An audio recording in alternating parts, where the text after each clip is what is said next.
பக்கமா ஒரு பாட்காஸ்ட்ல வந்து புஷ்பா அவர்களுடைய ஒரு ரீல்ஸ் வந்து பார்த்தேன். அந்த ரீல்ஸ்ல வந்து சொல்லியிருந்தாங்க, ரஜினிகாந்த் அவர்கள வந்து நான் பாலிடிக்ஸ்ல ரொம்ப மிஸ் பண்றேன் அப்படிங்கிற விஷயத்த.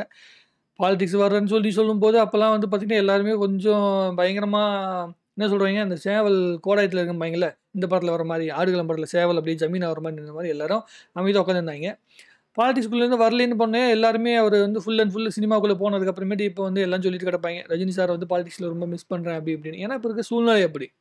இவங்க நெனச்ச எந்த ஒரு பாலிடிக்ஸுமே செய்ய முடியல அப்படிங்கும்பொழுது, இவங்களுக்கு எந்த ஒரு இன்ஃப்ளூயன்ஸுமே உள்ளுக்குள்ள பண்ணலைங்கும்போது பல பேருக்கு புரியுது. ஆனா, குஷ்பு அவர்கள் எத வந்து மென்ஷன் பண்ணியிருந்தாங்கன்னா, 90ஸ்லயே வந்து ரஜினி சார் அரசியலுக்குள்ள வரதா இருக்கும்போது, அவர் பாலிடிக்ஸ்க்கு வந்தாருன்னா, ஒரு ஆக்டரா வந்து அவர் பாலிடிக்ஸ்குள்ள வரும்போது, கண்டிப்பா நான் அவர சப்போர்ட் பண்ணுவேன்னு அப்பயே சொல்லியிருந்ததா வந்து அதையும் மென்ஷன் பண்ணி சொல்லியிருக்கிறாங்க. ஸோ, இவங்க எல்லாருக்குமே ரஜினி சாரோட இன்ஃப்ளூயன்ஸ் எப்படி இருந்துச்சு அப்படிங்கிற விஷயம் எல்லாத்துக்குமே தெரியும். நான் ஒரு விஷயம் தெளிவா சொல்றேன். பல பேருக்கு இப்ப இருக்க 2K கிட்ஸ்க்குலாம் பல பேருக்கு தெரியாது. என்னன்னா, இந்தியாவுல நீங்க எவ்வளோ பெரிய செலிபிரிட்டி எடுத்துக்கங்க, இல்ல பொலிட்டிக்கல் பார்ட்டி சம்மந்தப்பட்டவங்க எடுத்துக்கங்க, யார வேணா எடுத்துக்கங்க, எல்லாருகிட்டயுமே டைரக்ட்டா இன்ஃப்ளூயன்ஸ் பண்ணக்கூடிய அளவிற்கு வந்து பார்த்தீங்கன்னா, ஃபேம் உள்ள ஒரு மனிதன் தான் வந்து ரஜினி சார். பிரைம் மினிஸ்டர் உட்பட எல்லாரையுமே நேரடியா ஃபோன்ல பேசக்கூடிய அளவிற்கு, அவர் நெனச்சாருன்னா எப்ப வேணாலும் அப்பாயின்ட்மென்ட் வாங்கி பேசக்கூடிய அளவிற்கு வந்து ஃபேம் இருக்கிறவர். நீங்க எந்த ஒரு நடிகரையும் தமிழ்நாட்டுக்குள்ள நீங்க எடுத்துக்கிட்டீங்கனாலும், யாருக்குமே அந்த ஃபேம் வந்து எந்த ஒரு பொலிட்டீஷியனுமே குடுக்கல. அதுதான் ரஜினி சாருக்கு ஒரு பாலிடிக்ஸ்ல இருக்கிற இடம். எனக்கு தெரிஞ்ச வரைக்கும் இந்தியாலயே வந்து பாலிடிக்ஸ்ல அவ்ளோ பெரிய ஸ்பேஸ் இருந்து, அவ்ளோ பெரிய இன்ஃப்ளூயன்ஸ் இருந்து கூட, அத வந்து பயன்படுத்திக்காம, அவர் வந்து ஒதுங்கி போயிட்டார். அப்படிங்கிறது தான் வந்து நெறைய பேர் வருத்தப்படக்கூடிய விஷயமே. நான் உட்பட ஒரு ரசிகனா நானும் கூட அதுக்காக வருத்தப்படுறேன். ரஜினி சார வந்து பாலிடிக்ஸ்ல ரொம்ப ரொம்ப மிஸ் பண்றேன். ஏன்னா, அவர பாலிடிக்ஸ் வரதா சொல்லியிருந்த அந்த 4 வருடங்கள் வந்து அவர் கூட பயணம் பண்ணியிருக்கிறேன்.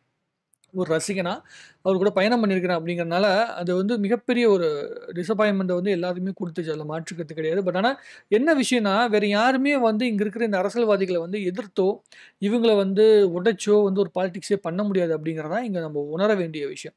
அத வந்து பல பேர் உணர்வதே இல்ல. அது இன்னும் கூட நெறைய பேர் தெரிஞ்சுக்கவே இல்ல. ரஜினி சார் யோசிச்சாரு. நம்ம வந்து எல்லாரும் மாரி நம்மளும் குரூப்ல வந்துட்டு, குரூப்ல டூப் மாரி வந்துட்டு போறதுல வந்து ஒரு பிரயோஜனமும் கிடையாது. நம்ம அரசியலுக்குள்ள வந்தா ஏதோ ஒரு மாற்றத்தை ஏற்படுத்தணும். இல்லைன்னா வரக்கூடாது. அதான் அவருடைய பாயிண்ட் ஆஃப் வியூ.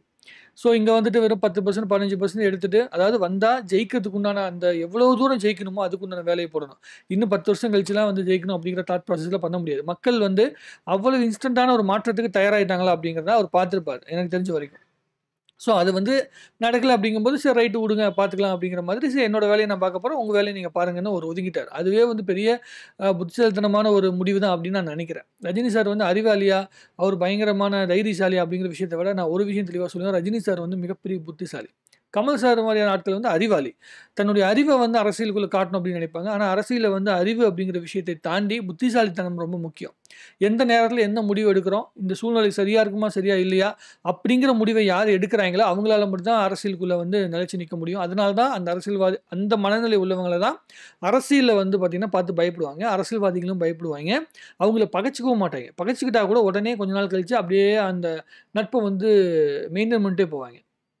ஏன்னா, இன்ன வரைக்குமே ஒரு பிரஸ்ல வந்து ஆட்கள் வந்தாலும் அரசியலுக்குள்ள வரலைன்னு சொன்னோனே பிரஸ்ஸ வந்து அவரு வந்து பார்க்காம போகுறதோ, இல்ல பேசுறது போகாமலாம் கிடையாது. அரசியல் சம்மந்தப்பட்ட கேள்வியே கேட்காதீங்க. நான் தான் வரலைன்னு சொல்ட்டேன்ல, அதுக்கப்புறம் எதுக்கு கேள்வி கேட்குறீங்க? அப்படின்னு தான் அவர் சொல்லிட்டு போறாரே தவிர, இந்த மீடியாக்களுக்கு ஏதாவது ஒரு திசை திருப்பத்துக்கு ஏதாவது ஒரு பாயிண்ட் கிடைக்கலைன்னா, ரஜினி சார்ட்ட போய் நின்னுப்பாய்ங்க. இல்லைன்னா வந்து ஏதோ ஒரு சினிமா ஆக்டருக்கு ஏதோ ஒரு பிரச்சனை வந்துச்சுன்னா, அங்க போய் நின்னுப்பாய்ங்க. ஸோ, இவங்களுக்கு வந்து அரசியலை எந்த ஒரு ஆளுமே அரசியல் உள்ள சினிமாக்குள்ளேருந்து வந்துறக்கூடாது. வந்து அதுவும் ஃபேம் இருக்கவங்க வந்துறவே கூடாது. வந்து இவங்களோட வோட் பெர்சன்டேஜ் 2% 3% அடி வாங்கினா கூட, இப்போ வந்து ஜெயிக்கிறதுக்கு உண்டான வாய்ப்புகள் போயிரும் அப்படிங்கிறது. ஏன்னா, அரசியல தொழிலா வச்சுக்கிறவங்களுக்கு ஏற்கனவே வந்து ஃபினான்ஷியலா ஸ்டெபிலைஸ் ஆன ஒரு ஆட்கள் உள்ளுக்குள்ள வராய்ங்க அப்படின்னா, கண்டிப்பா அவங்களுக்கு ஒரு கலக்கத்த ஏற்படுத்தும். குஷ்பு மாதிரியான ஆட்கள்லாம் வந்து பார்த்தீங்கன்னா, அரசியலுக்குள்ள இருக்கும்போது அவங்களுக்குன்னு ஒரு இடம் கிடைக்கணும். இப்போ டிஎம்கேல இருந்தாங்க, ஏடிஎம்கேல வந்து ஒர்க் பண்ணாங்க. ஸோ, அத தாண்டி காங்கிரஸ்ல ஒர்க் பண்ணாங்க. அப்புறம் பிஜேபியில ஒர்க் பண்ணாங்க. ஸோ, எல்லா கட்சியிலும் அவங்க ஒர்க் பண்ணியிருக்கிறாங்க. ஸோ, அந்தந்த சூழ்நிலைக்கு என்ன தேவையோ அதுக்கு தகுந்த மாரி ஒர்க் பண்ணுவாங்க. பட் ஆனா ஒர்க் பண்ணும்போது ஒரு நிலையான இடமும், ஒரு நிலையான அங்கீகாரம் அரசியலுக்குள்ள அடைய முடியல அப்படிங்கிற வருத்தம் வந்து குஷ்பு அவர்களுக்கு எல்லாத்துக்குமே இருக்கு. அதுக்கு காரணம் என்னன்னா, இங்க ஒரு சரியான தலைமை இருக்கிற ஒரு அரசியல் கட்சி ஆட்கள் வந்து இங்க இல்ல. இப்போ வந்து எல்லா கட்சியிலுமே நல்ல அரசியல் தலைவர்கள் இருப்பாங்க. பட் ஆனா, அவங்கள மக்கள் வந்து ஒரு தலைவர்களா பார்க்குறாங்க. அவங்களால ஒரு மாற்றத்தை ஏற்படுத்த முடியும். அதாவது அவங்களுடைய வார்த்தை வந்து தமிழ்நாட்டுக்குள்ள இருக்க இப்ப 8,00,00,000 பேர் இருக்காங்கன்னா, 8,00,00,000 பேர்கிட்டயும் அந்த வார்த்தைகள் வந்து ரிஃப்ளெக்ட் ஆகுற அளவுக்கு அவங்களுக்கு வந்து மீடியா பலம் இருக்கா? அப்படிங்கிறது தான் முக்கியமான விஷயம். இப்ப ரஜினி சார் வந்து இப்ப தமிழ்நாட்டுக்குள்ள ஒரு அதிர்வை ஏற்படுத்தணும் அப்படின்னா, அவர் ஒரு பேட்டி குடுத்தா ஒரு மிகப்பெரிய அதிர்வை ஏற்படுத்த முடியும். ஆனா, அதே அளவு அதிர்வ இங்க இருக்கிற எந்த ஒரு நடிகராலயுமே ஏற்படுத்த முடியாது. அதுதான் இங்க உண்மை. ஏன்னா ஒரு நேரடியா ஒரு அரசியல் கட்சியோ, இல்ல ஆளுங்கட்சியோ ரஜினி சார் வந்து விமர்சிக்கிறாருன்னா, அது வந்து பேசப்படுகின்ற அளவிற்கு வேற எந்த ஒரு நடிகருடைய அந்த நேரடியான விவாதங்கள் விவாதிக்கப்படுறதில்ல. இப்போ வந்து பார்த்தீங்கன்னா, விஜய் சார் அரசியலுக்குள்ள வந்திருக்கிறாரு. வந்திருந்து அவர் வந்து நேத்து ஒரு விஷயத்த பண்றாரு. அது விவாத பொருளா 1 நாளைக்கு வருது, இல்ல 2 நாளைக்கு வருது. அதுக்கப்புறம் அது கடந்து போகாது. அது ஏன் வந்து விஜய் அவர்கள் வந்து அந்த வார்த்தைகளுக்கு வந்து கடந்து போறது இல்லைன்னா, அவர் வந்து பிரஸ்ஸ மீட் பண்ணாம இருக்காரு. பிரஸ்ஸ வந்து ஃபேஸ் பண்றதில்ல. ஒரு இடத்துல போய் வந்து மேடையில பேசுறாரு. பேசி முடிச்சோனே கீழ வந்ததுக்கு அப்புறமேட்டு அங்க வந்து மக்கள மீட் பண்ணணும். பிரஸ் கிட்ட அங்க என்ன பேசினாரோ அத வந்து விளக்கம் குடுக்கணும். அதுக்காக அவர் இன்னும் தயாராகல. அப்ப என்ன பண்ணுவாங்க, விஜய் அவர்கள் வந்து பிரஸ்ஸ ஃபேஸ் பண்ண பயப்படுறாருங்கிறது ரெஜிஸ்டர் ஆயிரும். ஆனா ரஜினி சார் அப்படி கிடையாது.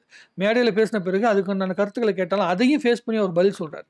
அவர் வந்து வெறும் மன்றமாக இருந்தப்பவே அவர் வந்து கிட்டத்தட்ட 50, 60 பேட்டிகளுக்கு மேல குடுத்திருக்காரு. ஏன்னா அரசியலுக்குள்ள வந்துட்டோம்னா, மீடியாவ எதிர்த்தோ, இல்ல மீடியாவ வந்து விட்டு விலகியோ நம்ம செய்ய முடியாது அப்படிங்கிறதுல தெளிவா இருந்தேன். அதனால தான் எல்லா அரசியல்வாதிகளுமே ரஜினி சார வந்து பார்த்தீங்கன்னா, ஒரு அரசியல் சம்மந்தப்பட்டவராக எப்பொழுதுமே பார்த்துக்கிறதுக்கு உண்டான மிக முக்கியமான காரணமா நான் கருதுறேன். எனக்கு தெரிஞ்ச விஷயம் இதுதான். ஆ அததான் குஷ்பு அவர்களும் உணர்ந்திருப்பாங்க அப்படிங்கிறது என்னால வந்து புரிஞ்சுக்க முடியுது. ஸோ, அவங்க எப்படி வந்து ரஜினி சார் அரசியல்ல மிஸ் பண்றாங்களோ, அதே மாதிரி நானும் அரசியல்ல வந்து ரஜினி சார ரொம்ப மிஸ் பண்றேன். ஆ இதுக்கப்புறம் அரசியலுக்குள்ள வருவதற்கு உண்டான வாய்ப்புகள் மிக, மிக குறைவு. அதனால வந்து நம்ப வந்து ஒரு நடிகராக, சூப்பர் ஸ்டாராக ரஜினி சார வந்து எப்பொழுதும் போல கொண்டாடிட்டு இருக்கணும் அப்படிங்கிற மாரி தான் என்னுடைய பாயிண்ட் ஆஃப் வியூ. மத்தபடி உங்களுடைய கருத்துக்கள கமெண்ட் எழுதுங்க. இன்னும் நெறைய பேசுவோம். வாழ்க தமிழ்நாடு! வளர்க தமிழ் மக்கள்!